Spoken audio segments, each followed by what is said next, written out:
YouTuber Vishnu Raj और मालती चौहान में हुआ समझौता। यह ब्रेकिंग न्यूज आ रही है दोस्तों, आपको बताते चले यह ब्रेकिंग न्यूज इस समय आ रही है। यूट्यूबर विष्णु राज और मालती चौहान में हुआ समझौता।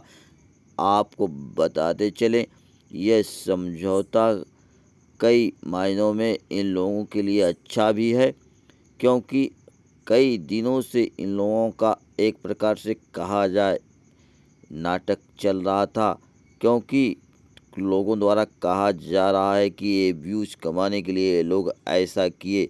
यह फर्जी शादी अर्जुन से विष्णु स्वयं साक्षी बनकर करवाया और बाद में यह समझौता हुआ। आपको बताते चले इसी सिलसिले में गोरखपुरिया भौजी भी आई थी। एक प्रकार से सुलह समझौता कराया था, लेकिन वह समझौता ज़्यादा देर तक नहीं चल सका। अंततः यह समझौता आज जो है विष्णु राज ने मीडिया के सामने बताया कि हम लोग जो है यह समझौता हुआ कि मालती बिना हमारे आज्ञा से कोई भी कदम नहीं उठाएगी, न किसी से बात करेगी। जब हमारा आज्ञा होगा, परमिशन होगा, तभी वह कुछ कर सकती है। वह केवल अपना वीडियो बनाकर यूट्यूब पे डाल सकती है, लेकिन अन्य किसी के साथ काम भी नहीं कर सकती। और जहाँ तक इन लोगों का शादी का चर्चा है, वह सोशल मीडिया पर काफ़ी दिनों से चल रहा है, क्योंकि अर्जुन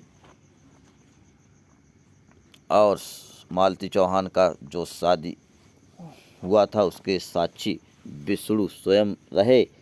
अब इन लोगों का क्या मकसद था इस शादी से, अब तो इन्हीं लोगों को पता है, क्योंकि अब लोग कह भी रहे हैं कि यह व्यूज कमाने के लिए इन लोगों ने ऐसा काम किया था। अगर एक हो जाते हैं, और काफ़ी हद तक इन लोगों में समझौता भी हो चुका है, क्योंकि इनका बेटा इनके साथ में आ चुका है और मालती चौहान भी इनके साथ में कई शर्तों पर रहने के लिए राजी हुई हैं।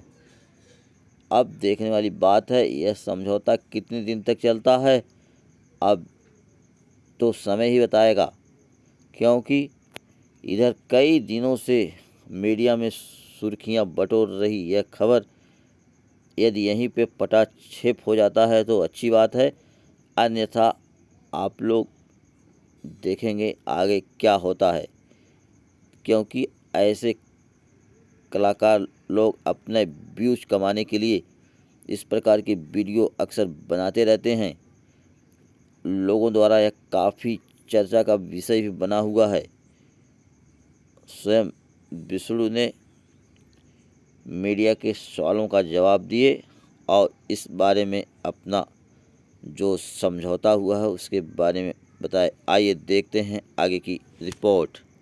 हुआ है कि हम अपने हम मतलब हमारे मर्जी के बिना वो किसी से बात, किसी के साथ काम नहीं कर सकती, किसी के साथ वीडियो नहीं बना सकती। तो समझौते को गोपनीय क्यों रखा गया? गोपनीय नहीं रखा गया भैया। देखिए कानून का चीज हमारे जबरदस्ती भी बोले कि मालती के मैंने और चीज कर दिया है तो बताएंगे, आप लोग करेंगे, फिर कानून वहाँ से भी डिस्टर्ब करेगा। क्योंकि भैया कुछ चीजें होती है जो वहाँ पे वकील साहब बोले आप इसको प्रसारित मत करिए, ये आपके लिए है। और इसमें यह है कि तुम्हारी पत्नी अगर जाना चाहती है जाएगी, आप रोक नहीं पाओगे।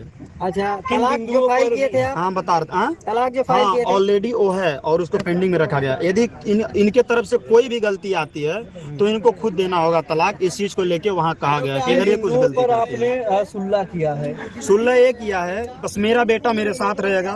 उनकी माँ बार बार कह रही थी कि हम नहीं जाएंगे, ये कर लेंगे, वो कर लेंगे, ऐसा कर लेंगे, वैसा सबको पता, सब लोग ने बनाया है। तो मैं बोला भाई जाओ अपने घर रहो, कोई दिक्कत नहीं है। हम भैया स्टूडियो पे रहते हैं, अपने स्टूडियो पे रहेंगे, काम करेंगे। और दूसरी बात है वो यदि हमारे साथ हो तो काम करना नहीं चाहती और करेंगे भी नहीं, क्योंकि वहाँ लिखाया गया है कि मैं मालती के साथ काम नहीं करूंगा। मैं क्या लिखा गया है नियम और शर्तें क्या है? नियम ये शर्त है कि वो मेरे मर्जी के खिलाफ किसी के साथ काम नहीं कर सकती, एक हाउस वाइफ के तरह रहेंगी, अपने चैनल पे सिर्फ काम कर सकती हैं, सिर्फ अपने। उनके साथ मैं नहीं करूंगा काम। और मैं किसी अन्य कलाकार के साथ अपने सोशल मीडिया पे वीडियो डालूंगा करूंगा। और यदि वो मरने की धमकी या मरने का धमकी देती हैं या कोई उनके पास कॉल करता है बिना मेरे मर्जी के इंटरफेयर करता है तो उसके ऊपर कानूनी कार्रवाई की जाए। मालती अगर आपके साथ काम करना न चाहे तो क्या आप दबाव बनाएंगे? भैया हम काम नहीं करने के लिए लिखाया है कि वो हमारे साथ काम नहीं कर सकती है, क्योंकि जिस तरह इस समाज में ऐसी चीजें हुई हैं, बेइज्जती हुआ, इतना ये चीज हुआ है, उस चीज को लेके मैं उनको अपने साथ प्रमोट नहीं करना चाहता। जो गलत है सो गलत है। भैया पति पत्नी नाम से है लेकिन दिल से कभी पत्नी नहीं रहेगी। भैया साथ में वो घर रहेंगे, मैं स्टूडियो पे हूँ, स्टूडियो पे रहता हूँ। नहीं दूसरी शादी करता हूँ तो बोला हूँ ना कि सब लोग 20 चप्पल निकाल के मारिएगा, दूसरी शादी अगर करेंगे। आपके साथ वो रहेंगी तो क्या उनसे कोई संबंध नहीं? भैया देखिए एक हाउस वाइफ के तरह वो रहेंगी। नहीं, हाउस वाइफ भी तो पत्नी ही होती है। भैया कहने का मतलब जिस तरह पहले की सर पे तांडव आके चढ़ के कर रही थी कि नहीं हमें ये चाहिए, तो ऐसे नहीं, मेरे नियम के अनुसार रहना है कि आप तरह जिस तरह आप लोग हैं, अगर आप लोग वीडियो बनाते उनको तो बिना मेरे मर्जी के आप वीडियो नहीं बना पाएंगे। कल उनसे हमारी बात हुई थी तो बोल रही थी जब तक विष्णु राज की मर्जी नहीं होगी हम वीडियो नहीं बना सकते। हाँ तो भैया वो उसमें लिखा है, इसलिए वो बिना मेरे पति मर्जी पत्नी के झगड़े का मामला आया था, आगे क्या होगा? क्या पति पत्नी का झगड़ा होता था, आपसे विवाद भैया वो अपना काम करेंगी, हम अपना काम करेंगे, और जो गलत किया है उसके साथ तो कानूनी कार्रवाई हो चुकी है। कब तक आएगा ये तो सबको, अब हमको जो पता है, जो मेरे ऊपर हुआ है वो हमको पता है और वो किया जाएगा। सारी शर्तें मानेंगी तो साथ में रखेंगे फिर से भैया साथ में देखिए वो घर में जबरदस्ती अगर बोली थी जबरदस्ती आके रहेंगे तो हम भैया कानून में कुछ कर नहीं पाएंगे। कल क्या हुआ मेरे ऊपर बोलेंगी कि ऐसा कर रहा था, वो कर रहा था, ये कर रहा था, क्योंकि उनके पिताजी आए, उनके पिताजी से बात हुआ और उनके पिता, मैं कसम से बता रहा हूँ, बच्चे को लेकर के पिताजी को लेकर सिर्फ ये मतलब इतना झुका हूँ कि जहाँ पे किसी का हैसियत नहीं है वहाँ पे भी हमको झुकना पड़ रहा है, सिर्फ कि मेरी बीवी अगर गलती नहीं की होती, अगर गलत नहीं होती तो आज मैं हर तरफ से नहीं ऐसा हुआ होता। देखिए अगर अर्जुन को कोई आपत्ति हो, क्योंकि शादी तो आपने ही करवाई है, तो बोल रहा हूँ तो लेके जाओ ना, जाओ मालती उसके साथ, हम क्या करें भाई जब ऐसा बात है। मुझे तलाक दो। मालती तो आप कह रहे हैं कि नहीं हम उन्हीं के साथ नहीं वही तो कह रहा हूँ कि हमें चलो भाई तलाक फाइल मैंने कर दिया है, अगर ज्यादा फिर से नौटंकी करेंगी तो भाई तलाक का नोटिस भिजवा दिया जाएगा। तो चलो तलाक दो, जाकर उसके साथ रहो भाई। क्या मालती आएगी फिर मारपीट होगा? पहले मारपीट नहीं भैया, जब देखिए जब तक तीसरा इंटरफेयर हमारे लाइफ में नहीं रहेगा तब मारपीट नहीं होगा। आप ही भैया अगर कॉल करना है, हाँ तीसरा कैसे आ जाता है? तीसरा कैसे नहीं भैया, आप हैं तीसरा ही है तो हमारे घर आएंगे। अगर बोलेंगे बहनी है बाबू है कुछ भी कहेंगे तो हम रिश्ते को भैया दाग नहीं लगा सकते हैं। अच्छा शुरुआत से जब से आपकी शादी हुई थी बयानों में आपने कहा था कि हम लोग का आपसी विवाद होता था फिर निपट जाता।